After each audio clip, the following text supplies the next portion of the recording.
Thank you. All right, moving away from there, the High Court in Malawi has sentenced 12 people to jail for murder and organ trafficking of a man with albinism in 2018.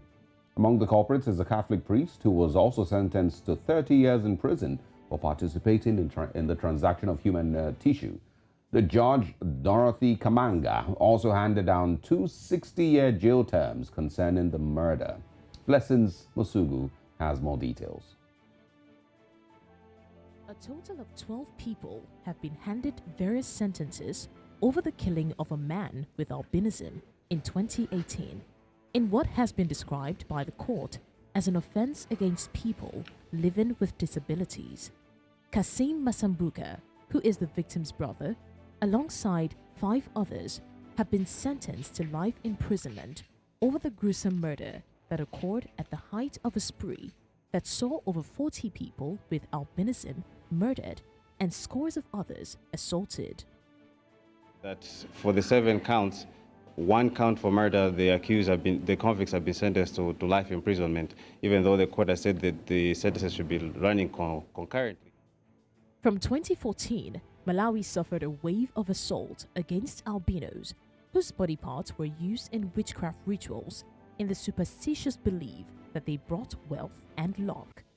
Thomas Muhusha, a Catholic priest, was handed a 30-year jail term for participating in the transaction of human tissue. According to the judge presiding over the case, Dorothy Kamanga, Thomas Muhusha had planned to traffic 22-year-old MacDonald Masambuka's tissue. In a ruling handed down in the city of Blantyre, she said the priest, who led a parish in Mashinga, 100 kilometers northeast of the city, had breached the trust many had placed in him. So causing another person to harm a person with albinism, in this case extracting of human tissue, the court has sentenced the accused to 60 years. Then for the offense of transacting in human tissue, the court has sentenced the convicts to... In the ruling, the judge also pointed out that the convict took advantage of the deceased's psychological need for love, adding that they lured him into believing that they found a prospective wife for him at the time. I think this is a lesson to all Malawians that this tendency of barbaric killing of persons with albinism should with immediate effect stop, because we are also human beings. We need to enjoy the life as everyone else. The judge, Dorothy Kamanga, condemned the discriminatory nature of the offenses, adding that the sentences should not only punish the 12 convicts, but also deter others from committing similar crimes. Blessings Musugu, reporting for News Central.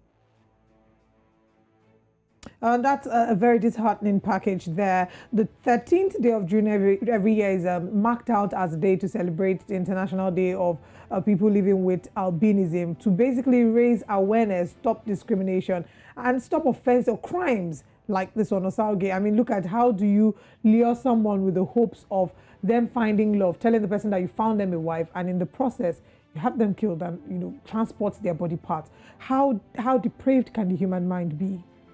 I can't put it in words, but I mean, it really just also tells us a lot about the type of thinking, you know, that, you know, we can still find in certain parts of the world. You know, how an albino, you know, is seen. I can't wrap my head around this. You know, I'm really just in shock. I mean, at the end of the day, we must just reiterate the conversations that these are all superstitions. First of all, we must respect the dignity to human life.